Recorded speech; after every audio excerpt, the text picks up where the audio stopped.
किस लिए? बहुत छोटी सी बात है कि जो न्यू पेंशन स्कीम है इसमें ये देखा ही नहीं जा रहा है कि कर्मचारी ने कितने साल तक सेवा की। सेवा से सरकार को कोई मतलब ही नहीं बचा है। New pension scheme corpus based pension है। अब जो लोग 20 साल की सर्विस किए कॉन्ट्रैक्ट पे, 10 साल की सर्विस उनको मिली रेगुलर में, तो वो कॉर्पस बेस्ड पेंशन दे रहे हैं और उस समय उनका पैसा भी नहीं काटा गया ठीक से। तो जो कॉर्पस बेस्ड पेंशन है वो पेंशन की गारंटी नहीं है लास्ट बेसिक सैलरी के ऊपर, ना ही उसमें महंगाई भत्ते का प्रावधान है, ना ही उसमें पे रिवीजन का प्रावधान है। इस वजह से लोगों को पेंशन नाम मात्र के लिए जीरो के बराबर पेंशन मिल रही है। ये पेंशन की चूँकि गारंटी दे ही नहीं रही है तो ये पेंशन नहीं है, ये एक तरीके से इन्वेस्टमेंट है, मार्केट में निवेश है।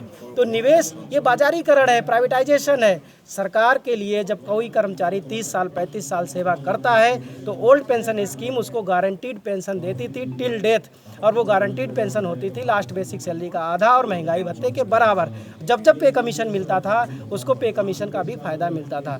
न्यू पेंशन स्कीम में ऐसा कुछ भी नहीं है। यहाँ तक कि फैमिली पेंशन का प्रावधान खत्म कर दिया गया था, ग्रेच्युटी का प्रावधान खत्म कर दिया गया था, जो बहुत लड़ाइयों के बाद सरकार ने हमको दोबारा दिया है।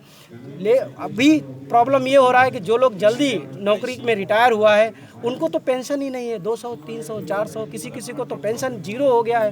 तो उनके लिए ये लड़ाई बहुत ज़रूरी है और सरकार से हम यही संदेश देना चाहते हैं कि हम क्या बोलेगा इसी समय आप लोग आंदोलन भी कर रहे हैं इसके बारे में?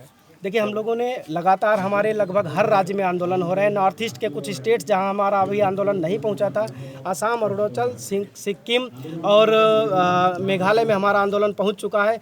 कुछ राज्यों में अभी आंदोलन नहीं पहुंचा है।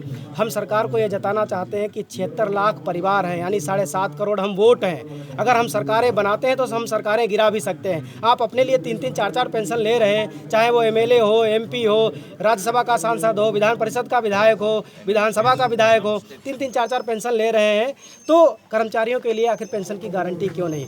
हम केवल सिंपल सी चीज़ मांग रहे हैं, रिटायरमेंट के बाद अंतिम बेसिक सैलरी का आधा और डीए के बराबर पेंशन की गारंटी। इससे ज़्यादा ना तो इससे ज़्यादा ना तो इससे कम, हमें भी पेंशन की गारंटीड सिक्योरिटी से कवर किया जाए, यही हमारी मांग है।